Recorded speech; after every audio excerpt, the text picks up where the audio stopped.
We've reached the point then, after 3 weeks of training, when we're going to see now what you've learned, basically. Ride as you would normally do. The most important thing the best bit of advice I can give you is if you make a mistake, forget it. Don't dwell on the mistake you've just made. Think about what's going to happen next, not what's happened in the past. I want a safe, systematic ride. Show me the techniques that you've learned over the last 3 weeks. All right? That's the best piece of advice I can give you, so good luck, and we'll have a chat about it when we get to Thornbury. Okay. All right? Yep. Cheers. Mike heads out first for his final test.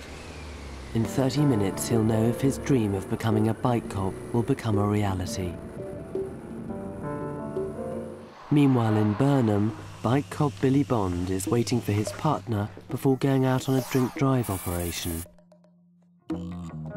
Today I'm working alongside Andy Butler. We're teaming up today and hopefully we'll be out doing a drink drive awareness check.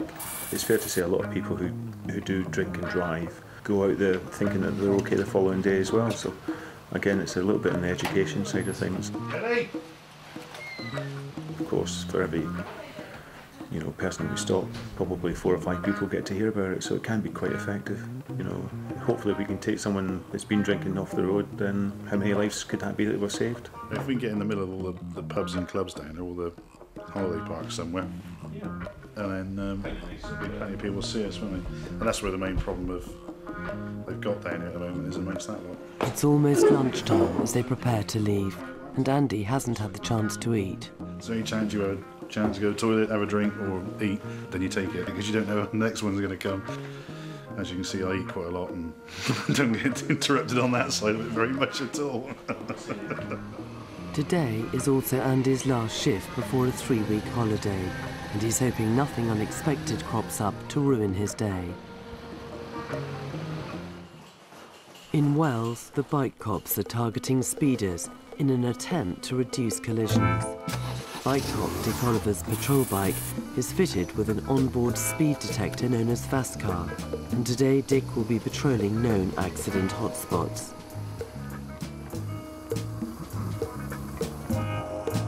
After just a few minutes, Dick spots a speeding car in a 50 zone.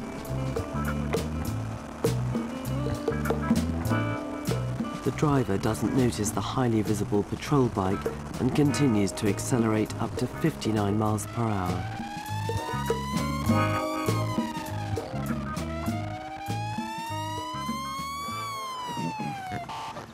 Do you know why I've stopped you?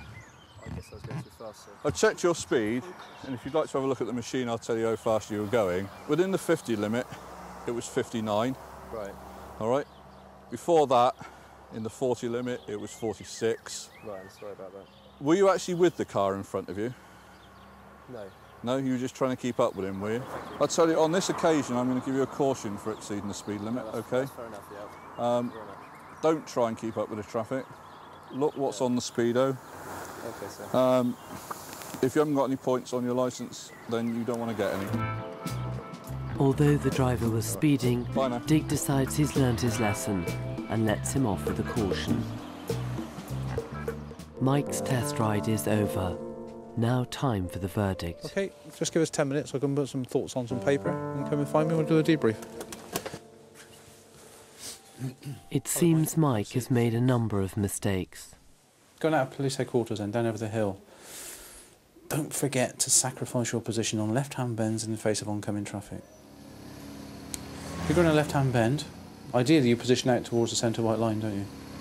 In the absence of oncoming traffic. But as soon as oncoming traffic appears, don't forget to sacrifice it back into the centre of your own half of the road. You did it there, and you did it in a couple of other places on the route as well. If you've got a mini roundabout, what do we normally treat a mini roundabout as? Hazard? As a left and right turn? Yeah. So do you need an indicator on and an indicator off? Mike's list of errors is growing. The answer is no, we don't really, no. Because by you put your indicator on at the beginning, and by the time you've given the left indicator to come off, you're already actually in the exit of the junction anyway. Your system can run a little bit late. You have a tendency to give the lifesaver the shoulder check after the giveaway lines. Don't forget, when you reach those giveaway lines, that's the acceleration phase of the system. And your lifesaver should be given before you start to accelerate onto the roundabout. There's more bad news for Mike. You can anticipate by all means, but As soon as we came to the double lane in our direction, you went straight out from lane 1 into lane 2, and then you got stuck behind that green car. And I was still in lane 1 thinking, he's not going, because the car was going slower than we were, and I thought, you stuck in, and you stayed there, and eventually as you came out towards the roundabout, you thought to yourself, I think I better come back into lane 1, because I was not going to make any progress here. I was sat there thinking exactly that. What am I doing here? So, has Mike passed or failed? Well, taking all what you've said into account and the bits and pieces we'll talk about in a moment, I can tell you well done. Congratulations, you passed. Yeah, thank you. All right. So well done, and enjoy your motorcycling. Well done. Cheers. Thank you. Well Cheers, done. Robbie. A bit dazed at the moment. It's just I can't believe I've finished it now. I'm still thinking about the ride, to be honest. I don't think, having come away from the course, I'm a brilliant rider, but at least I know where a brilliant rider should be. I just want to get over and done with. A fair bit of hanging around now. It's time to do it. Time to get out there and do it. Okay then, off we go. Good luck. The second trainee under the examiner's microscope is Mac. Early in the course, Mac had a few problems with his riding. Following the intensive tuition from Robbie, he's about to find out if he's done enough to meet the rigorous police riding standards and fulfill his dream of becoming a bike cop.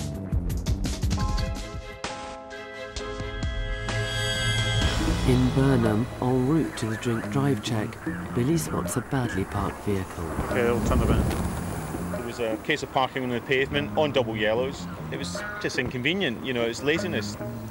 Is you sure? No.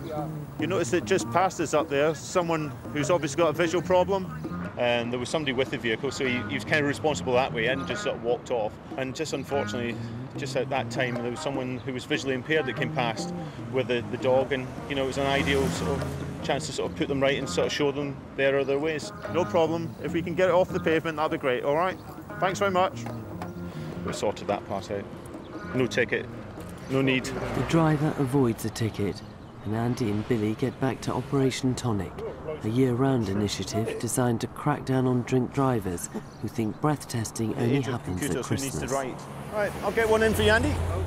Operation Tonic stops over 10,000 motorists a year, which means lots of paperwork.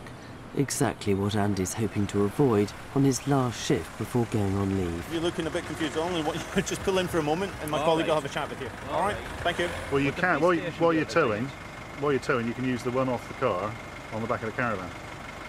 Holiday. Been looking forward to it, so it's fair to say the days are getting longer as we get closer. 9 hours now seems to be very, very long, 9 hours, but there you go. I'm sure 3 weeks will go very quickly. Oh, this is a lot later. Oh, Yeah. What have you got in this? Oh, it's in my boot. Well, it's just a drink drive check. It's Operation Tonic. Just a little bit further off the road, please. That's great, thanks. Have you had anything to drink? Neither of you were wearing your seatbelt. It's funny how people react to a camera. Have you had any alcohol today at all? Hello. At what point should you be putting them on? Don't you stop. In show business, it happens like that. The idea of catching people is one thing. To judge the success of whether or not this has been a success or not really can't be quantified. As I said earlier, if we can get, you know, 15, 20, 30 cars in here and no one's been caught drinking driving, to me that might be a success, you know, and plus the message that sends out to the hundreds of people who are driving past or walking past us as we're doing it. So, you know, it can't be a bad thing, can it? The next driver hasn't been drinking, but Billy does spot another offence. Meanwhile, the waiting's over for Mac. He's about to find out if he's finally passed the test to become a bike cop. Examiner John Mapston is considering his verdict. Well, now just run through the ride. As you know, there's no such thing as the perfect ride. And then you got yourself stuck up behind the Montego estate with the trailer. Yes.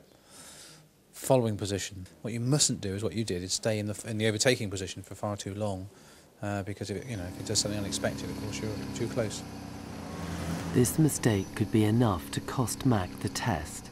I think the problem is I know that road, when the overtaking opportunity is there, you've got to be quite quick with it. Yeah. And I think that's probably what was influencing my position. But don't forget, we are testing your knowledge of roadcraft today. Right. What's the correct position you should adopt when going over the brow of the hill? Moving it in. In towards the near side, the near side, yeah. The railway line is going into Avonmouth. Yeah. You were right out towards the white line. I'm not quite sure why, but you were right out towards the white line. And only when you got to the top of the brow, I think you're still thinking about an overtaking or something, I'm not quite sure, but you're certainly right out towards the brow.